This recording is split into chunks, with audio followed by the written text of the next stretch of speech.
A, B, C.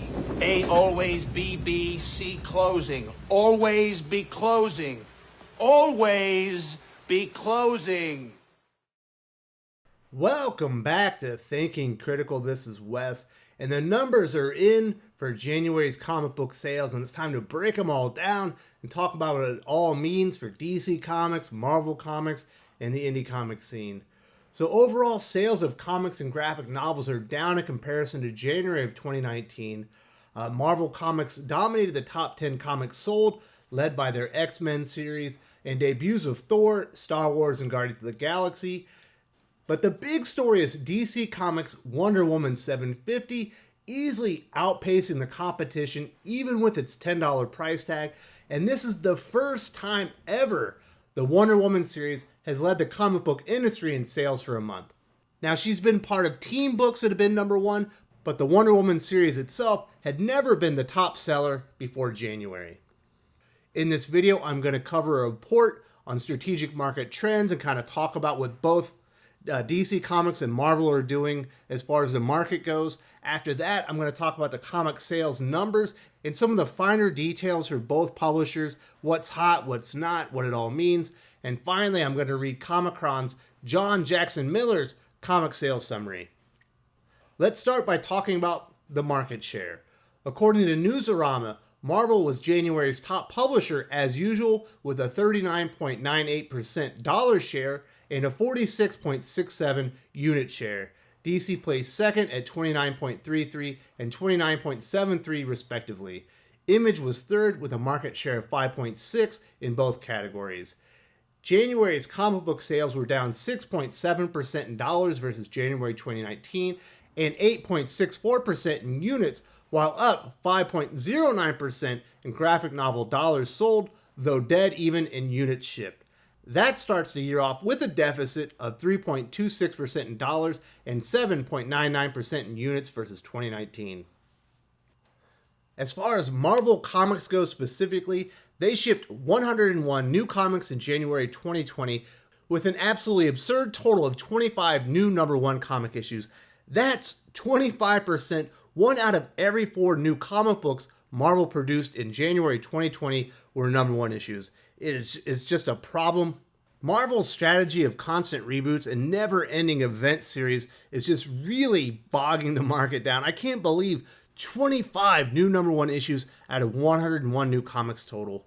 As far as graphic novels go, they produced 56 graphic novels led by the new Absolute Carnage trade paperback. Marvel had 3 big initiatives going on in January. They released a series of 4 The End one-shot comic books. They also began their new Star Wars reboot, led by the new Star Wars #1 comic book, as well as the Iron Man 2020 event. DC Comics are continuing to offer cardstock variants for several titles for $1 more. In total, they had 98 new comics, but that number is misleading due to the 16 cardstock variant SKUs offered, so the actual number of new comics was 82. They only offered 1 new number one comic, Daphne Byrne from Hill House Comics. I don't believe we'll see a whole lot of new number one comics for a while from DC Comics. They're basically leading up into the Death Metal event, which is going to roll right into the 5G event, where basically everything is going to be reset. So I don't see DC rebooting or really starting a lot of in-continuity comic books at this moment, because they would just have to end them almost immediately. So we will continue to see some number ones, from DC Black Label and things like that, but nothing really in continuity. As far as graphic novels go, DC Comics offered 30 graphic novels in January 2020.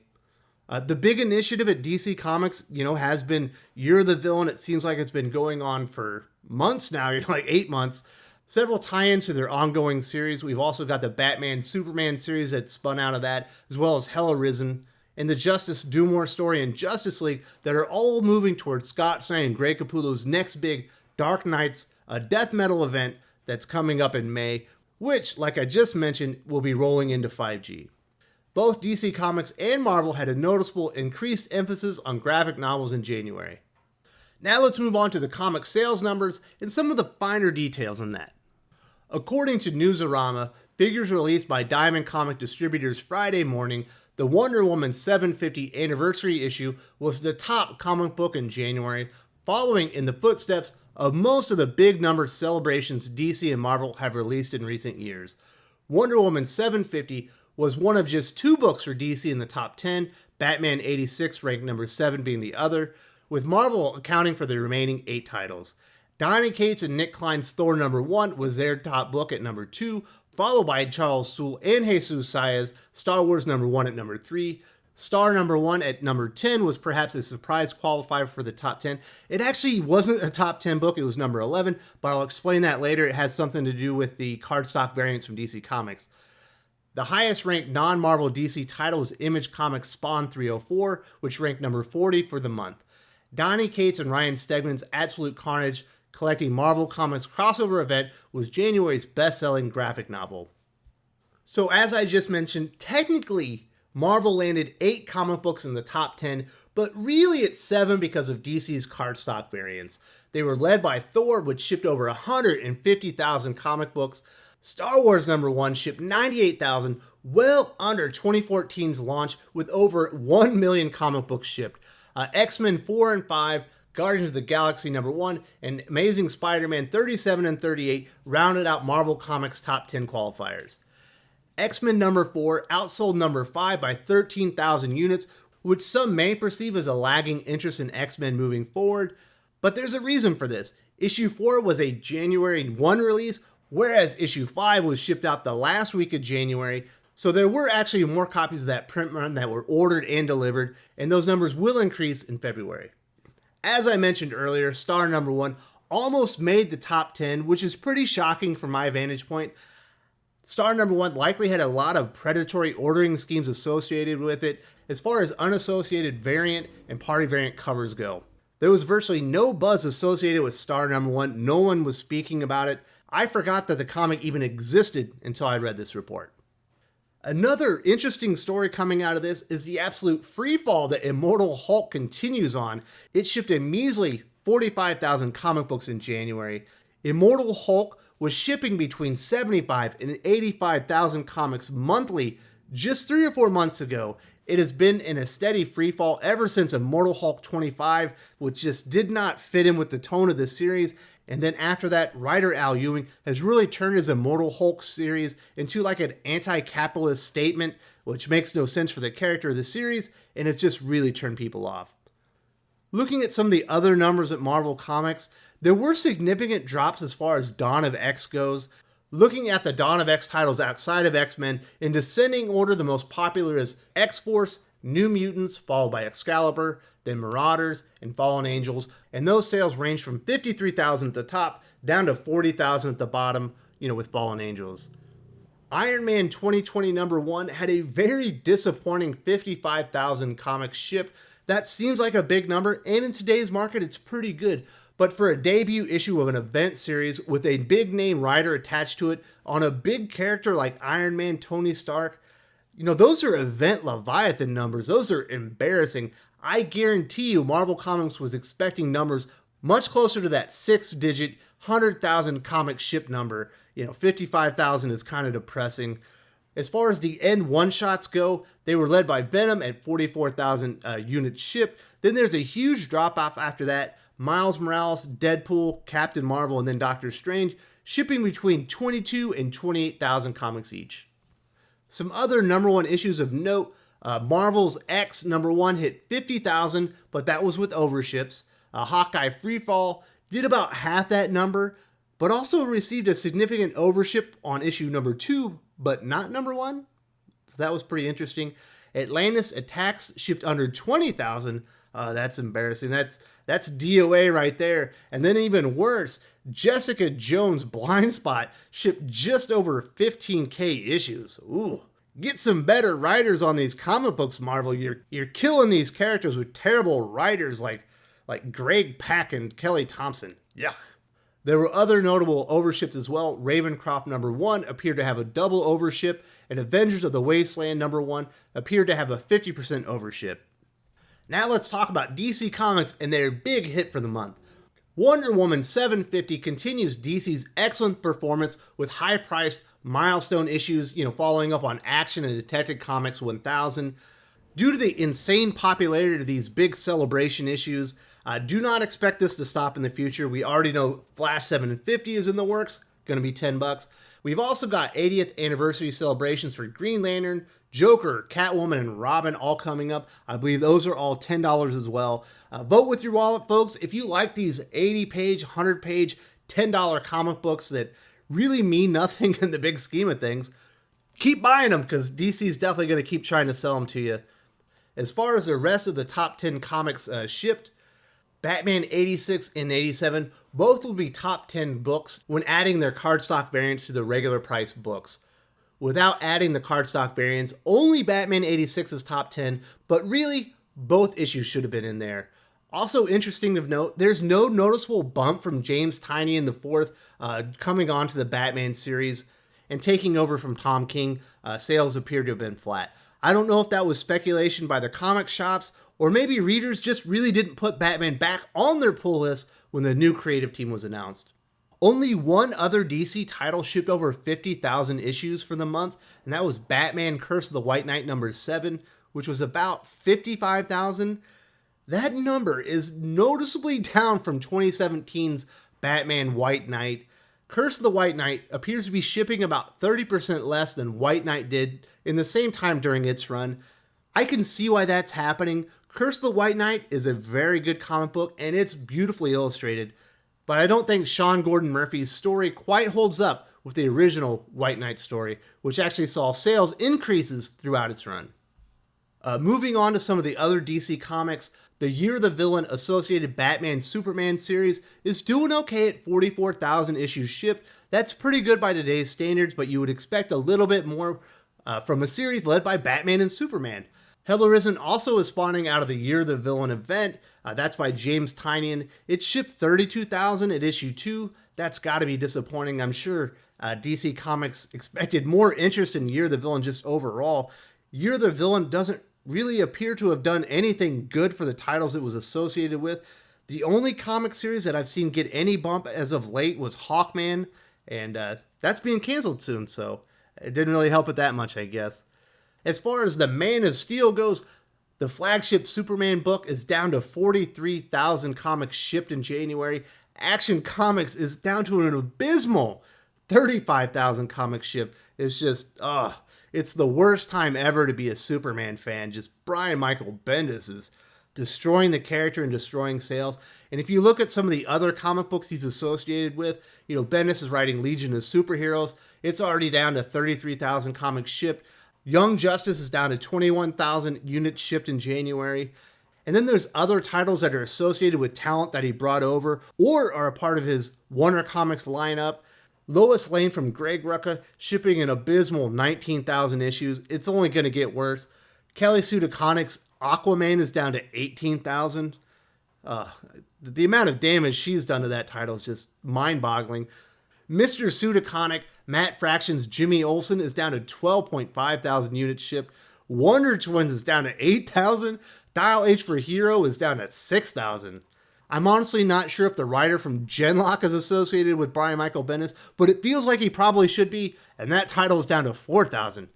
The Bendis effect is absolutely destroying DC Comics, and it's really transferring over to other titles.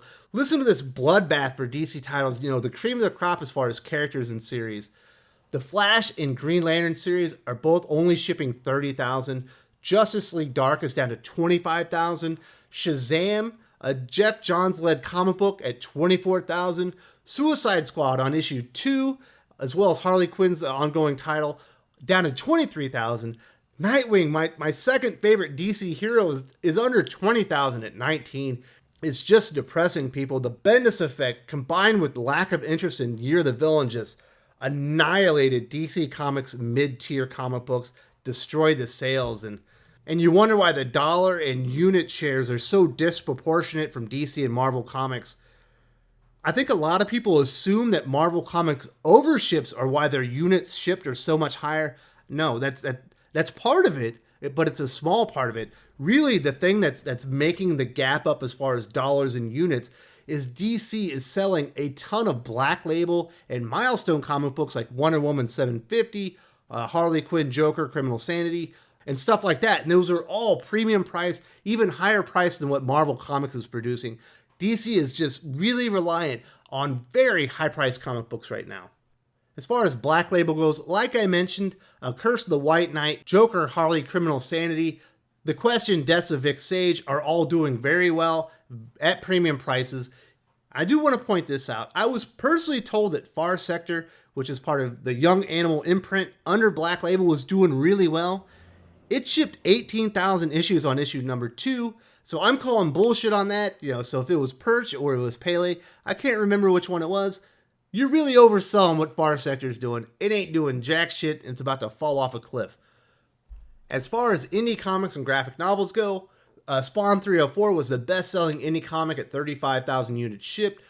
Undiscovered Country, which I thought might replace The Walking Dead as that premier Image title, is sitting at 25,000 units shipped. I don't see that happening now that I've gotten through 4 issues.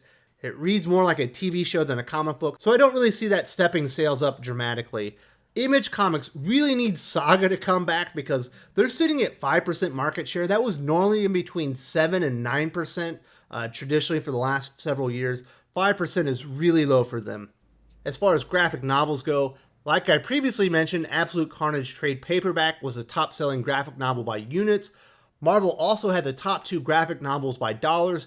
Peter David's Incredible Hulk Omnibus Volume 1 and Conan the Barbarian, the original Marvel Years Omnibus, were the top 2 graphic novels by dollars sold, and both shipped for $125 each. Now that we talked about all the details, let's see what John Jackson Miller from Comic-Con has to say before we wrap this video up. Longtime readers of Comic-Con know that the first quarter of the year is smaller than the other 3 in dollar terms, and that January is second only to December when it comes to months where year-to-year comparisons have a way of getting messy. For the latter, it's mostly for the same reason as December. The holidays impact the shipping calendar, and when New Comic Book Day falls makes a difference. This year, for example, it's a 5 Wednesday to 5 Wednesday comparison from this January to last, but one of the Wednesdays this year isn't like the rest. New Year's Day 2020 was a Wednesday, and publishers slated a number of high-profile issues for release by stores that chose to open that day. Yet the day was lighter on new releases than any other New Comic Day in the month, and it also had a third fewer releases in the first week of 2019, when New Year's Day fell on a Tuesday. The result this time out was a month that was down 8% or so in the number of new comic books offered to the market once the DC cardstock variants, which get counted twice, were weeded out, and unit sales for comics were down by a similar amount. Dollar orders for comic books and graphic novels were down less, off 3% to $43.37 million. Wonder Woman 750 followed in the footsteps of Action Comics 1000 and Detective Comics 1000 as a chart topper for DC. Its 80th anniversary issues haven't missed placing first yet. It is the first time ever that an issue of Wonder Woman was the best-selling comic book in the business, although she of course appeared in many issues that were number 1. That will wrap up my summary and analysis of January 2020's comic book sales. We're already starting down compared to 2019, but the first quarter of the year is known to fluctuate from year to year. It's certainly not the end of the world, and it's not even a low-selling January. In comparison to the last 10 years, it's right there in the middle. Wonder Woman 750 made history in January, becoming the first Wonder Woman comic to lead the comic book industry in sales for a month. It also continues DC Comics' trend of chart-topping milestone comics that are very high-priced in between $8 and $10. And that will only continue into the future. But Marvel Comics is without a doubt destroying the market right now as far as unit share, dollar share. The only thing keeping it close on the dollar share margin is DC Black Label and these milestone issues that are all, $6 to $10 each. Dawn of X is still going really strong, led by X-Men, although there is a substantial drop-off as far as the other Dawn of X titles. Star Wars #1 also hit pretty big, but was minuscule in comparison to the last time they relaunched a new Star Wars #1 comic. There's not a whole lot of big sellers on the indie comic scene. Image really needs Saga to come back, and they need another flagship comic series to lead them forward. I thought it was going to be Undiscovered Country or Die, but I'm kind of moving away from that. I just don't see that happening. And it also appears that DC and Marvel Comics are putting more emphasis on graphic novels moving forward. We'll see if that continues as we move along in the year. Thank you so much for joining me, and I'll talk to y'all later. If you enjoyed this video, please give it a like. I would appreciate it very much. It helps us attract more views for the channel. Subscribe for future commentary, comic book news, and reviews. And don't forget to ring the bell for notifications. If you want to talk comics, movies, and much, much more, you can follow me on Twitter at Wes_from_TC. With that, Salamat Po, and I'm out.